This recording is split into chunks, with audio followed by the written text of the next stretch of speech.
I have an old saying, work hard better. Nothing's easy, right? I think people don't want to hear all the success, they want to hear the struggles. Welcome back to the Full Out Real Estate Agent. I'm your host, Mark Faris. Today we are interviewing Kevin LaRose. He is the broker and founder of the LaRose Real Estate Group. So he has a team of 16 and serves the Mississauga GTA area. His average sale price is around 1.5 million, and he does between 125 to 150 million in sales each and every year. Now, what's really cool about Kevin is he's not only a team leader, but he's actually coaching now with a solid company that we're going to be diving into as well. So, Kevin, welcome to the show. I'm excited. Nice to be with you, Mark.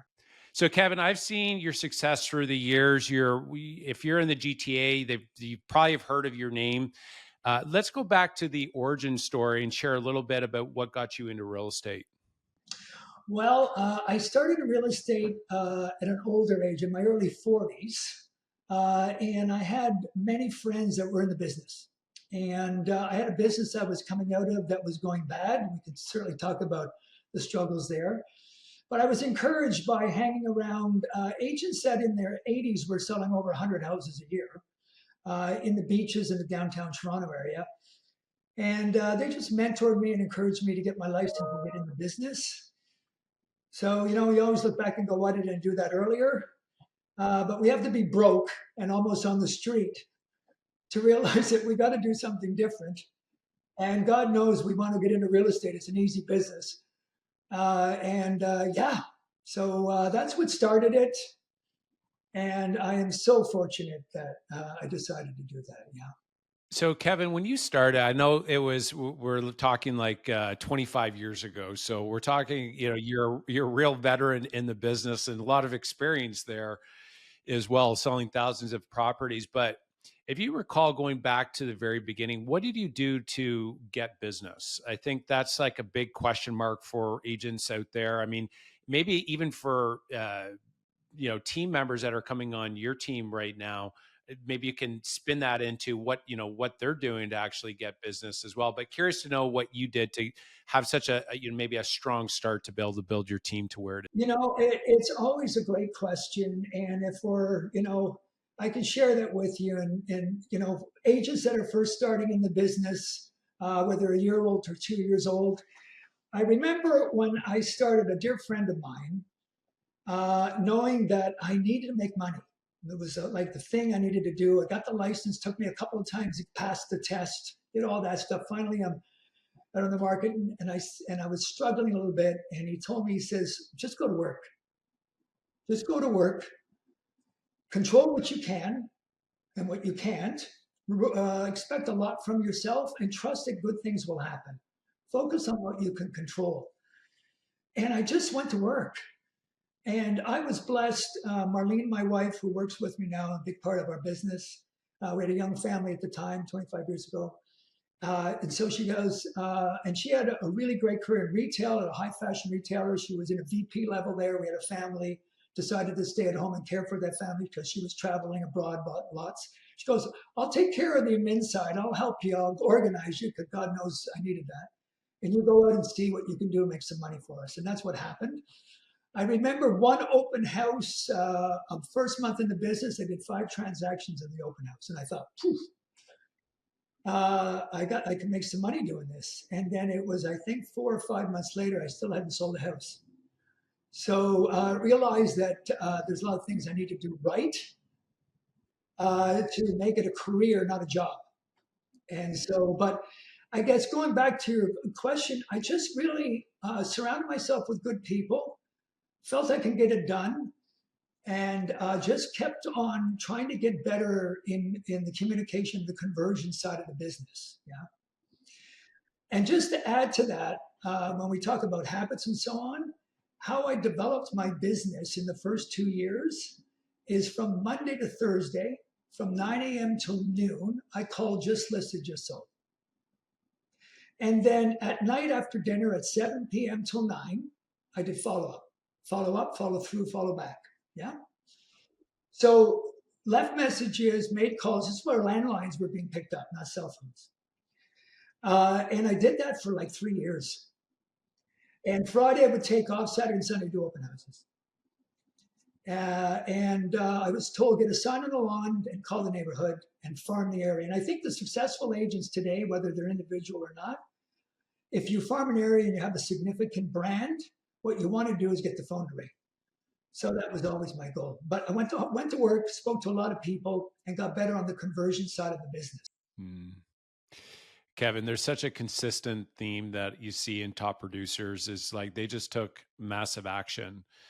And so going back, just to clarify, just listed, just sold. So would you call down the street of a just listed property? Is that like a direct cold call approach? Yeah. Yeah, when you first start off for the young realtors, and I say that to my team members as well, is that when we lead gen, we're lead genning for what? We're lead genning for building relationships. Usually we're talking about their particular home, and you have the scripts that associated with that. So the challenge I had at the beginning was I was trying to get listings, but didn't have any significance in the marketplace. It's like, who's Mark or who's Kevin calling me? And of course, we can talk about the reputation we have as realtors out in the industry or at the consumer level. So when I realized when I was talking to them, they didn't think it wasn't my listing or it was my listing, but I was just talking about a listing in the neighborhood and not how that would affect the values of their home.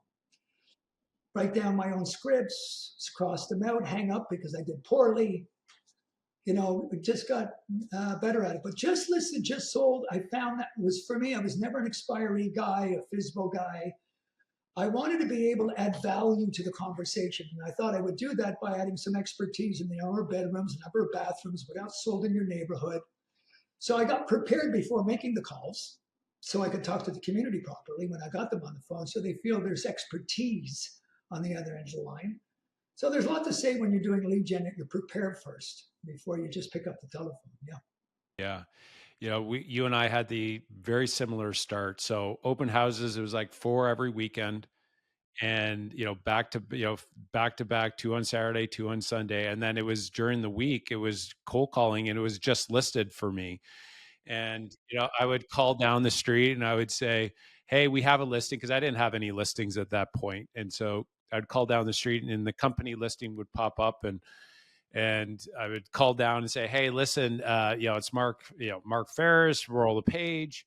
Our company, we just listed a property down the street. And I was curious if you knew of any buyers that are looking to move into the area, maybe a friend or a family member.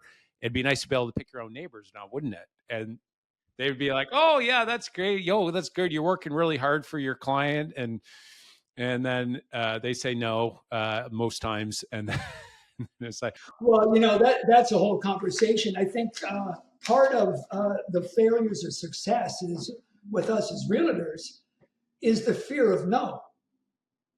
Yeah. When we take a look at our business, when I first started 25 years ago, it's completely different than it is now, right? I think in some ways it is more convoluted and there's a lot more noise in that lead gen space than there was when I started 25 years ago. I don't know how long you've been, but I don't think you've been there 25 years ago. But a lot of the things that you were talking about when you first started are very similar. And when we go full circle for the benefit of everyone listening, those things are really good. If we hide behind the traditional things that really make us successful, this is a contact sport. So we need to communicate with people, and there lies the challenge. Just because I'm thinking about it, and this is just an organic conversation, in my sales meeting yesterday with my staff and my team, I said, Mark and I are going to spend some time on the podcast. And I think it's skewed to agents that are, developing their careers. So, and I have team members that have been with me for 13 years. Some of my staff here, 13 and 14 years. Some of the team members, 10, 12, 9 years. I am absolutely blessed. And then I have my son who just joined me.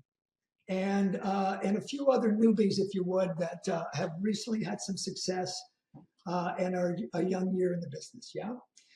And so I said, from everyone's perspective, what would be the one thing you would like to hear on the podcast? And what do you think your advice, if you were asked for it, for agents getting into the business? And everyone unanimously said the skill set to convert. Because we can get all leads. We as a team running value, we buy leads, we have CRMs. And but if you can't convert, if you're going to someone's home and you can't build trust, all of those are skills. And so that was at the top of the list. So hopefully that's a message that's well served out there. Well, we'll dive into that a little bit. I totally agree, and I think what precedes that, though, I totally 100% agree about the noise. And by the way, that your team members are with you for that long says a lot about your leadership as well. But the noise out there today, I think that distractions are like the kryptonite of real estate agents today more than ever. Social media, you got DMs coming, you got text, you got email, everything is like so accessible. And so the ability to just go back to the old school traditional lead generating models, it works if you just do. If you took that same approach, I really think that the results would be the same. I mean, there's more competition out there. Average sale price is drastically higher than when it was 17 years ago for me when I started. And so but there's way more noise out there now. And so if you can just stay down and actually have more conversations and do some of the things that we talked about to get in front of people, I think that in itself is like that first half of it. The conversion of it, we'll get into that as a next, but what advice would you have for people to eliminate the distractions as much as possible and to do the things that actually get them in front of people? Well, Mark, it's a real struggle. I think that young professionals in our business, and if I go back to when I started, typically people that were getting licensed, they were second and third careers. And what we're seeing now is we're getting young professionals coming into the business. I got a couple of 20-year-olds that started with me. They're looking at it as careers. They've had some stuff going on, but they decided, hey, I'm going to do this. And it's fueled by what's their big why, what's their mission, all that. Some of them are not in touch with that language, not in touch with that. They don't live it, they might say it. I think that will come with age and living more. So, but I think that today there's a real opportunity for the younger professional. I know for a fact that building my business and the people that I know around us, and I would probably think yourself as well, is that we built the business in a brand way. We're recognizable, the phone rings, it provides a certain balance out there that people go, I like what I see, let me call and find out more. And there's different ways of doing that. Today, I think with social media, if someone was to leverage an individual agent to leverage someone, to pay someone to do their social media instead of them doing it themselves, I think it goes back to we do one thing really well, everything else we scatter, and you can't multitask. So if you are out there to generate a really good business and you want an assistant and you want to do it on your own, you don't want to build a team, you don't want to be on a team, and you feel you got what it takes, this business could suck the life out of you. And it does take all the time away. So you need some leverage. So pay for those things because you're going to pay for it in a different way. If you don't, you'll lose opportunities, right? So invest some leverage into that. If it's your social media is your thing and you do it really well, and you could expect a likeliness where people will go, let's follow this person. That's one way of doing it. But at the end of the day, you still have to speak to somebody. Right? So don't hide behind those tools. Use them as part of your toolbox and then spend some time on realize what you really do well. You don't have to be passionate about it, but you could get so good at it that you can monetize it. So you're not going to be knocking on doors. It's scary out there, but if you're going to knock on doors, what value are you providing that neighborhood and how prepared you are? It's not your passion, but I'm good at it. And it allows me to help families make a difference in their careers and in their lives. And that's, I think, a really strong. So give it time, look at it. Even if you're a single individual, you don't always have to work in the business. Work on it. Work on the business, and then surround yourself with like-minded people that are at a higher level because we all want to help you.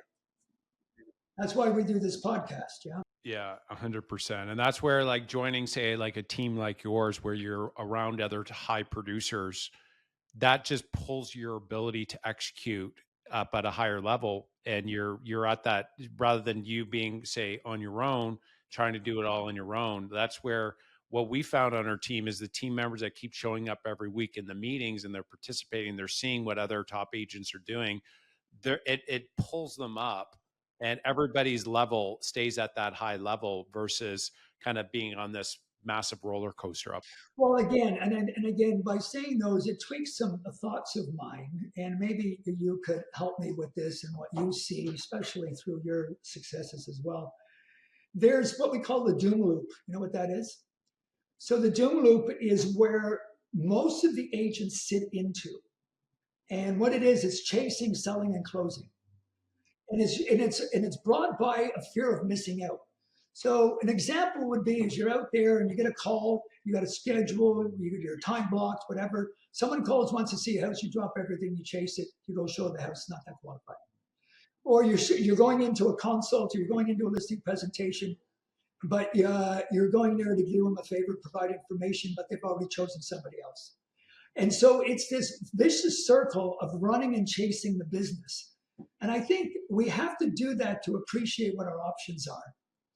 And I stopped doing that a long time ago, but it was a really big aha for me. I got sick, got cancer, got out of the business, got back into business. And when you're removing yourself from it, it adds, for me, it added a lot of humility and a perspective I didn't have before.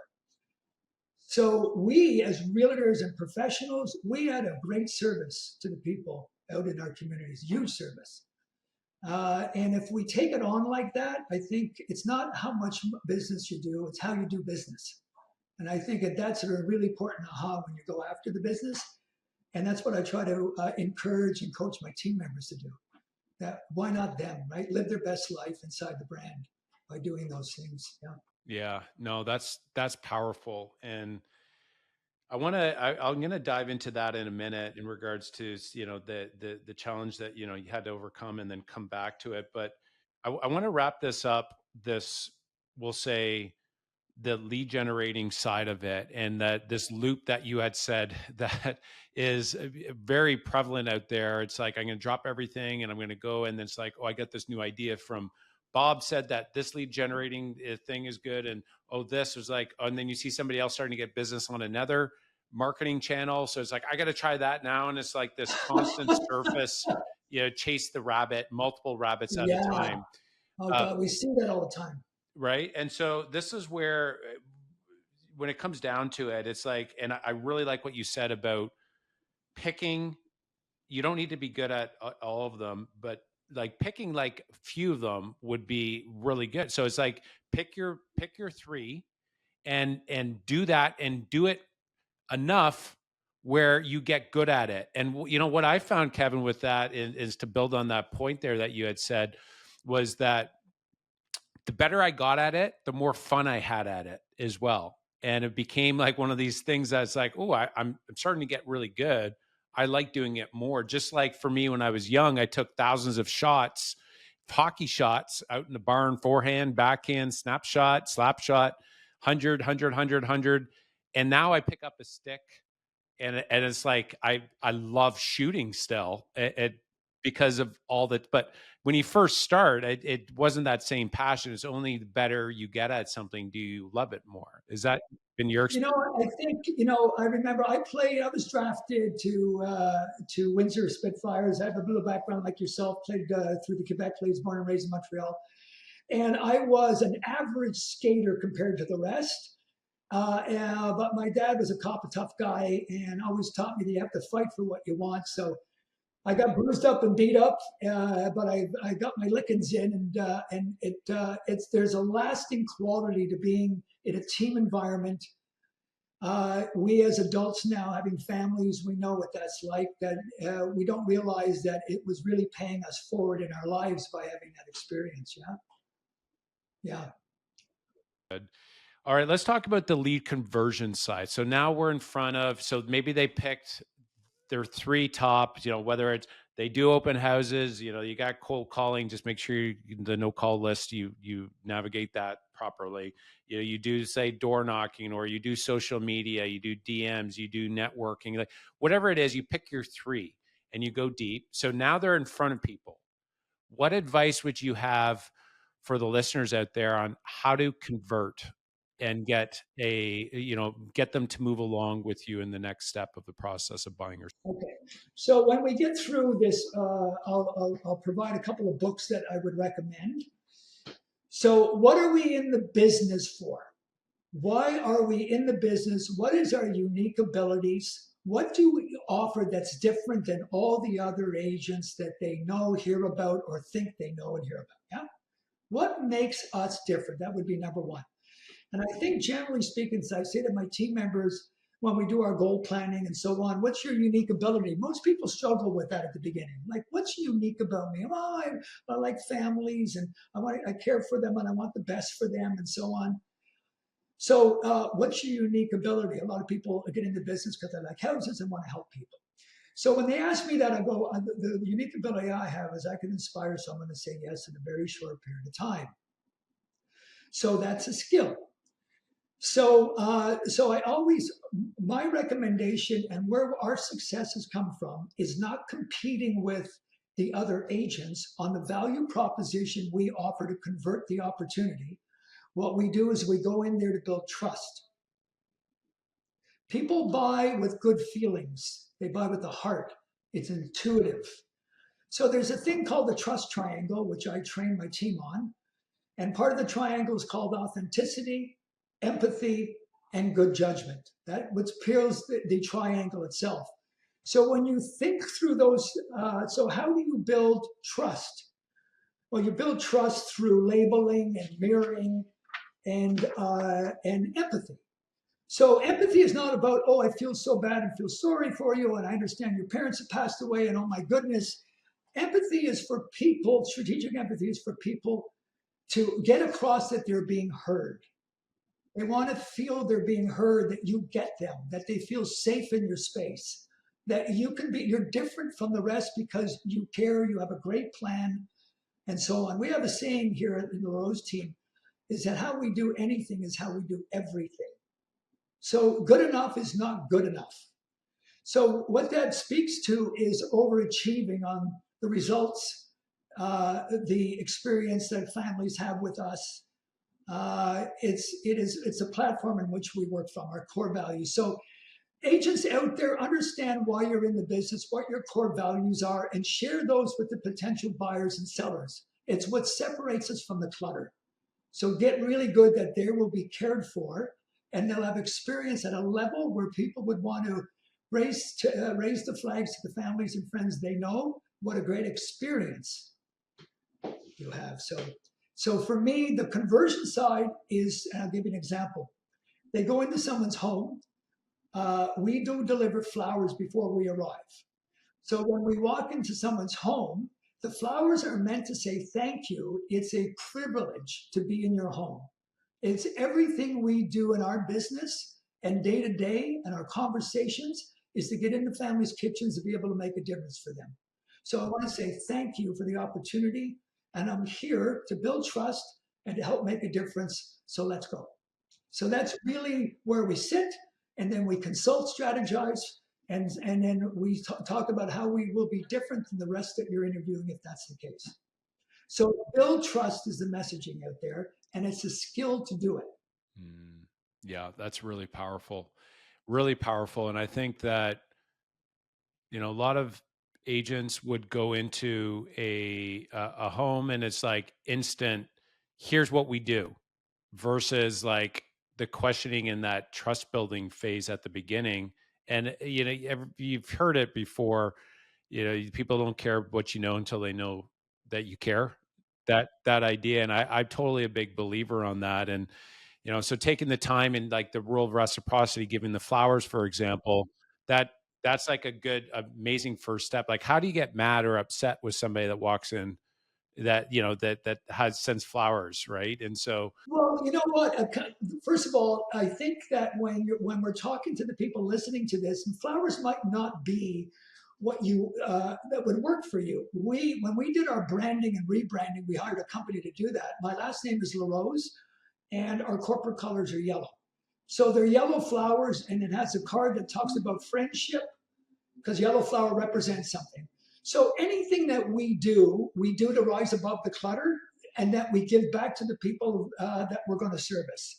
So it takes some thought to do that. That doesn't mean you've got to grow a team, but I think that if you're an individual out there, then you should have a relationship with your brand. Whatever that brand is, have a relationship with you. It's the goodwill, and it separates you from the clutter.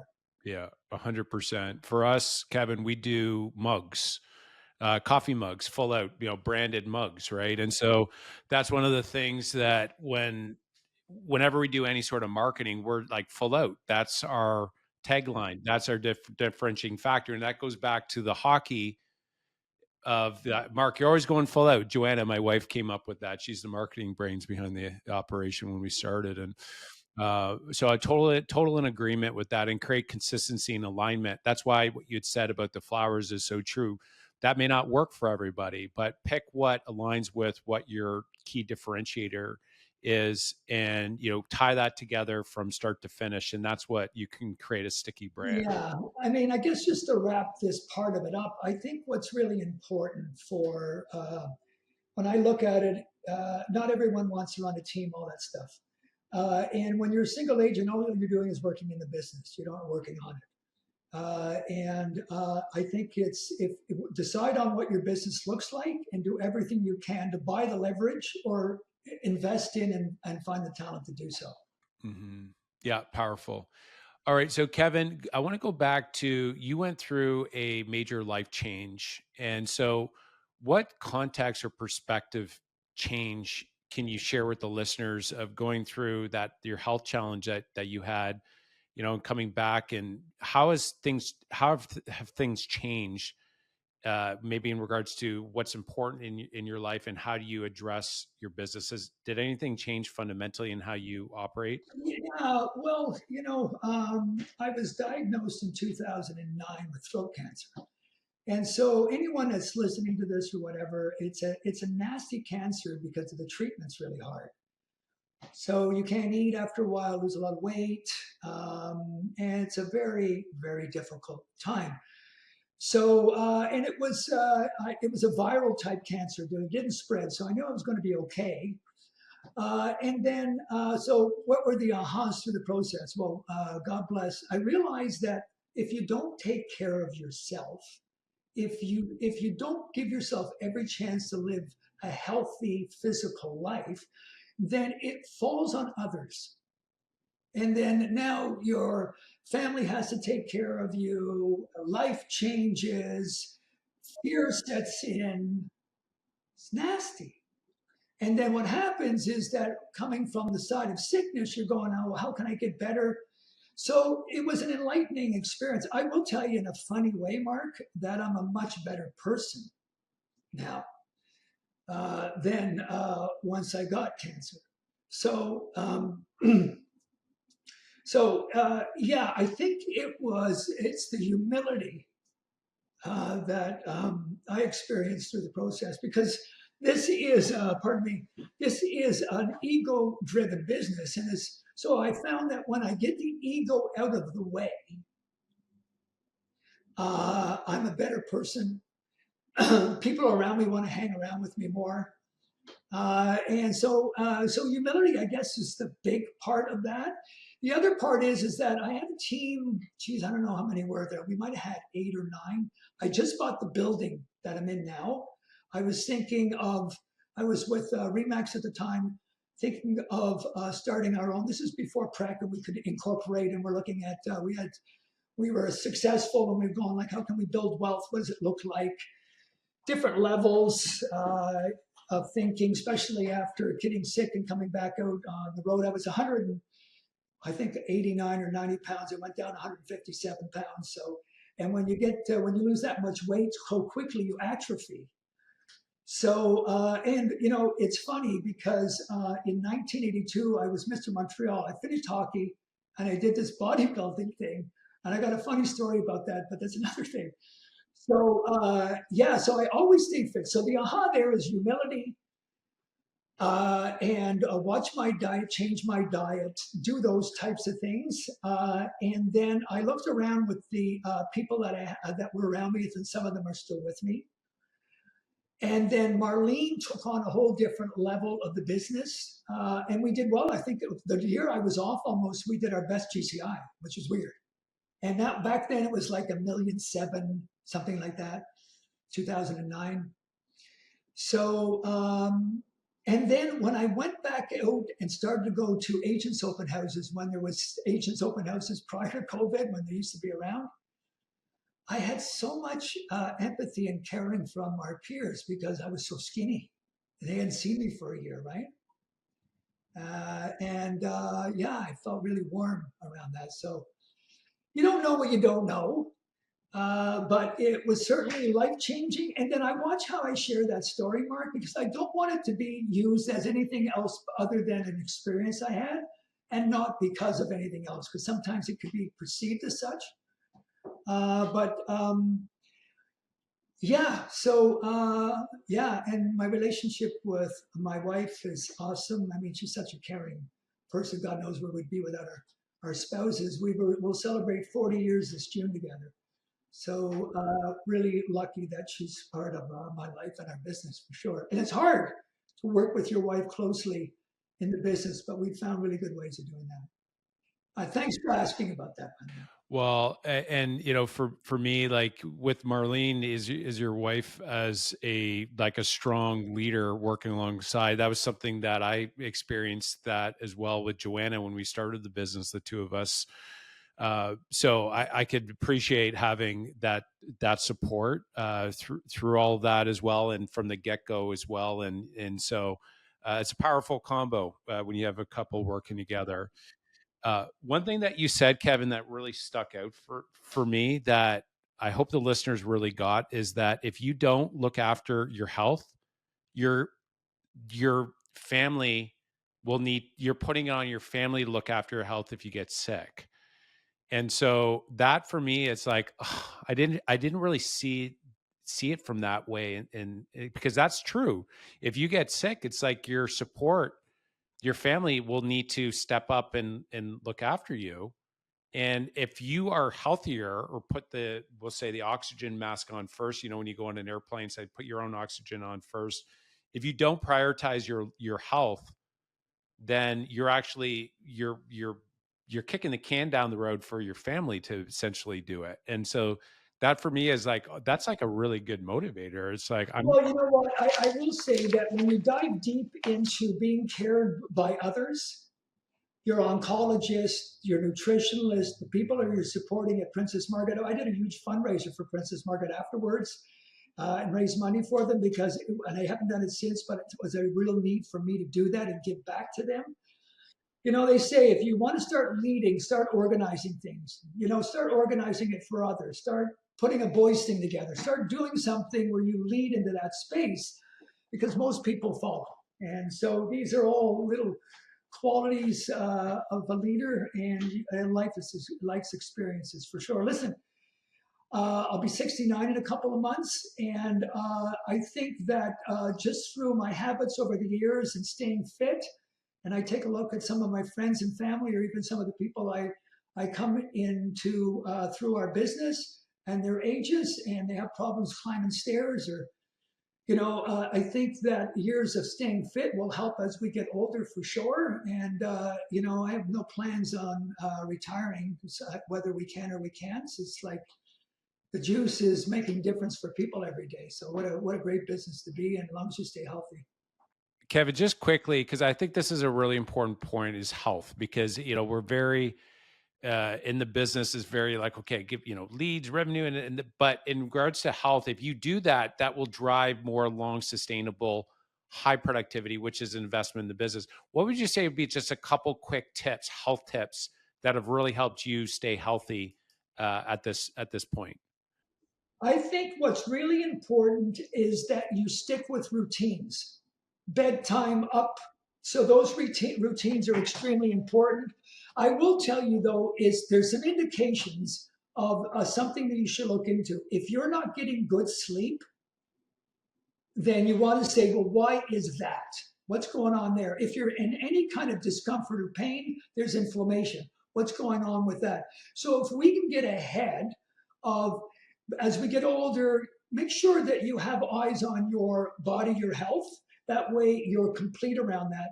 As far as diet is concerned, we stopped eating red meat a long time ago. And that had to do with, of course, my Marlene saying, I don't want to do that, I want to do this. So we are very clean on our food. I think that's really important. We like our wine, but we do that on the weekend, not during the week. So we watch the alcohol intake, although I got a cottage. And sometimes I go into Barrie and I see that beautiful Mark Faris face up on that building. I'm going, come on, I mean, stop it already. So we go through there because we're up in Gravenhurst. So when we're up at the cottage, we might splurge a little bit because that's the joy of life. But for us, it's about routines, good sleep, exercise regularly, good food, watch your alcohol, no bad habits that are going to come and hit you in the back of the head down the road. We got to enjoy our life, so everything in moderation. But I think diet is really, really a big thing. And even if it's just walks, people struggle with their weight. And if you have a hard time with that, have some accountability, because people say they want accountability, but most people run away from it. So I think the ones that are really successful with their health, their balance in their lives, if there's such a thing, their business, there's really big accountability through the process. So the accountability for me is I love to cook. It's a hobby. And Marlene does too. So we are responsible for the food that comes into the house. And I think that's a big part of it. Yeah, right on. Well, thanks for sharing that, Kevin. So let's change gears a little bit. Let's talk about the coaching side of the business and what you are able to see out there. So you've partnered with Ken Goodfellow. He has just a solid name. I know Ken really well, and so the coaching side. So you're the team leader, and then you're coaching top agents as well. What can you share with the listeners as to maybe some of the key reasons why they should actually hire a coach? Well, 100% of the time, first of all, call out to Ken. Ken coached me when I was younger in the business, and I really respect Ken and Shirley. The primary coaching is about getting their business to another level. So they want to get their business where, and 100% of the time, and I did a mastermind, and I can share this with you, there is what they want is they want to have more time for themselves. They want to have more time for their lives to enjoy. They want to be somewhere in the world and not necessarily be trying to do a deal or return a signed call or whatever else that goes on in their given day. Yeah. So the biggest struggle that most of them have is that they're all working in the business. So they want to scale it, if you would, but they're running after the business still. They're paying the bills. And a lot of them have the GCI that comes in, they don't reinvest back into the business. It's a lifestyle thing for them. So they're doing $1 million in GCI, $1.4 million. They got 4 or 5 agents. They're selling as well. And they're not nurturing as much, building leaders and spending a lot of time in that space, but they're running over. And so they're putting out fires on a regular basis, and they're having a hard time scaling the business. So they come on into the coaching to help give them some insights, network with, make them accountable around the models and systems associated with it, the automation that goes along with that, and so on.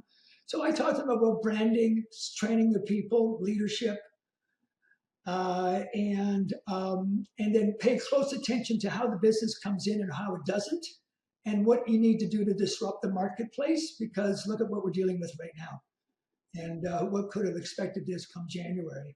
So there's a lot of things going on. So a lot of that is happening right now. Like I thought this was going to happen. Now there's lots of uncertainty, and I'm struggling here. So let's talk about it. So it's mentoring as well as coaching and accountability, which goes to a single agent as well as to someone trying to run and leverage a team. Kevin, you're a top producer, so you're playing the game and you're coaching top producers, which actually, if you're selecting a mentor, that I think is really important for context of, when you're getting coached. I think that context on both sides of it's really important. But what would you say would be the difference in mindset between top producing agents and say the average agent? Well, it's just higher thinking. I think the What mindset. does that mean by higher thing? I think for the listeners, Well, like what do you mean by that? okay, so I remember personally when I first started that my friends in the business that were doing very well felt that I would be able to do the same. And so I didn't want to let them down in a funny way. And that fueled a little bit of an ego associated with that. Like, I know I can do this and I want to brag while I'm doing it. It's kind of like that. So the message there is that I was surrounded with people that were way, way ahead of me in the real estate career, way ahead. And I hung around them and they encouraged me and they put up with my stuff. Yeah. And I think that for the one getting into it, uh, my coaching or suggestion or whatever would be that I think they should start on a team because they will learn a lot right then and there. It'll get them in a moving vehicle very quickly, and they'll be with higher thinking people that will break through their confidence level, that will get them more secure in that space. And when they get to the point where they go, I can do this, I can really do this, and then start getting better in that space that they really do well at, I think that's a big thing. So, because we're always left to our own devices, right? We get up in the morning with ourselves. So, what are we thinking about right away?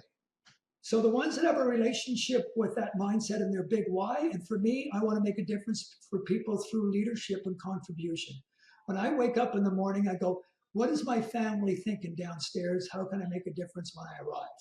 Right? So, it's a thing that I think about all the time, but I can't let anyone down. It's not part of me. So your mindset should be, who am I not hanging with? And I think you play small when you don't reach out to leaders in our industry to say, can we have a coffee? I'm starting in the business. And I just want to be successful and I admire what you're doing. You and me would go, sure, I can't do it, but let's do Zoom. Would we not? Of course we would. But people play small because they don't feel they deserve it. So everyone out there listening, that you deserve it. If you got your license, I totally admire where you're going. So don't play small. Get around people that allows you to think bigger. That's really good advice. Really good advice. And Kevin, you and I, we started, I mean, all top producers started as an individual agent, started from the bottom. Like, like you could say, well, And how many of them needed the money? yeah, yeah. I think that's where that context I think is really important, is that everybody puts their pants on the same way. And I think that I think then brings it within reach. It's like, it is possible to be successful in real estate.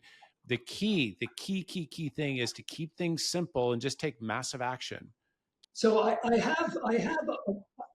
have a point. This might be a good point to share this. Every one of my team members, Mark, went through my ISA program. Everyone went through my inside sales program. And many years ago, I went down to Austin and in a mastermind thing that was going on there. And someone on stage named Tim Kyle, Kyle, and he was only in his early 20s, and he was doing at that time, I think he was doing like 350 million in volume. He was a young guy, and the number's so much different in the U.S. But he started an ISA department, and so I went, ISA department. So what I took from there and brought home was all the notes, and I went, of course. So I created an ISA department. I had 6 ISAs. Some of them were licensed, some of them weren't licensed. Did that for 2 years, and it was really hard. Like, it was hard making them accountable. I was doing a lot of the training with them and the scripting, which I got really good at. And I didn't have a lead gen coordinator at the time. Did it for a couple of years, and then 2 of those ISAs wanted to join the team, and they're still with me to this day. So the light bulb went off and said, well, why don't I take the ISA program and do it as a training program for new agents coming on as I build out my team? And so the aha there is that anyone that comes onto this team goes through the 100-day ISA program: lead gen, call database, scripting, conversion. And everyone should go through some type of training like that because it makes them so uncomfortable, right? Well, And they start. and the license office is not putting them through to get their real estate license. They're definitely not going through a program like that. Right. Not even anywhere close. They teach you No. more so how to not So get sued. So right. that's great. Yeah. So, there's a lot to say with the traditional stuff we've been talking about, right? How to communicate with people and convert. Yeah, yeah, for sure. Kevin, changing gears a little bit. So let's say overall investing advice for a real estate agent, they're making money. Okay. They're investing into their business and they have some extra funds there to invest. Uh, there's millions of different things out there that they could. What advice? I mean, you're further down the road from a seasonality. You would have seen a lot. You would have seen kind of the ups and downs in regards to investing. What advice would you have for agents out there that are looking to invest their own Well, funds? a couple of things. Um, in our business, it starts with we can never save to wealth. We can make a lot of money and never really save to being wealthy. So you have to diverse and you have to get your money working. So the aha there is have a relationship with wealth building, especially these young agents coming in. What a great opportunity they have! Oh my God!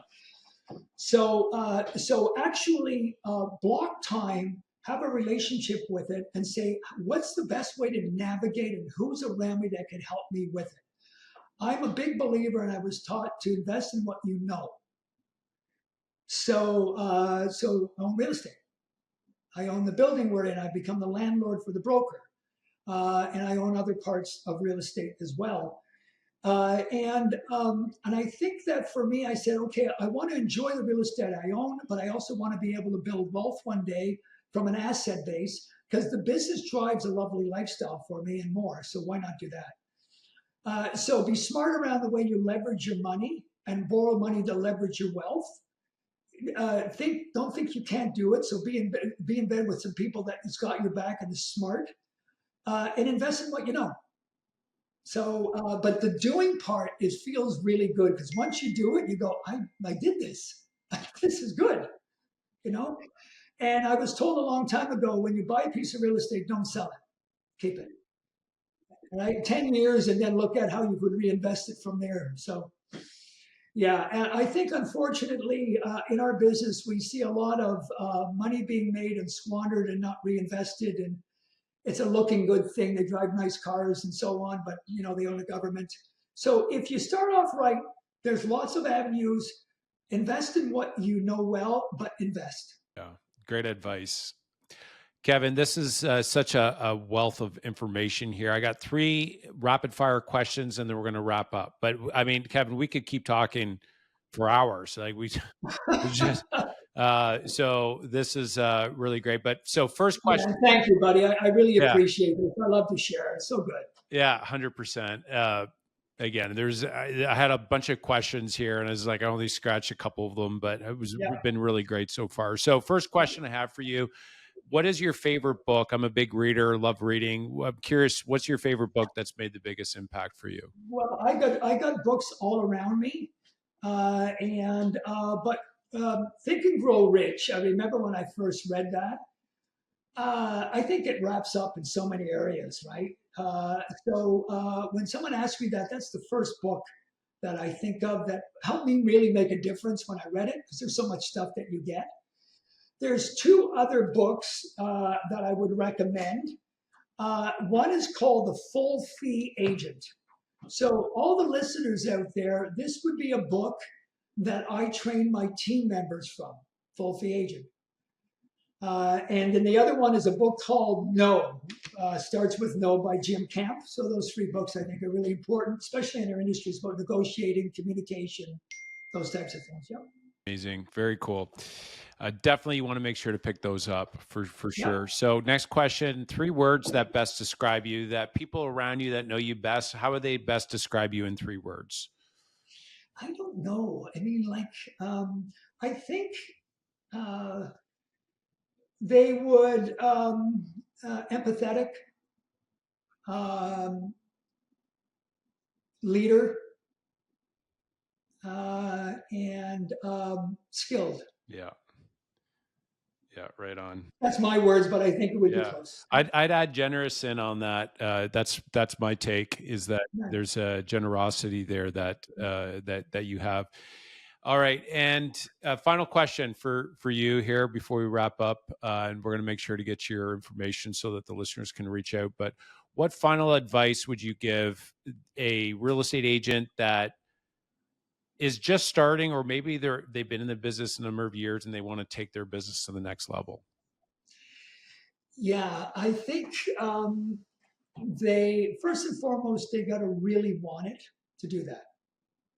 I have an old saying: "Work hard, better." And nothing's easy, right? And I think human beings naturally want it real quick. I think people don't want to hear all the success; they want to hear the struggles.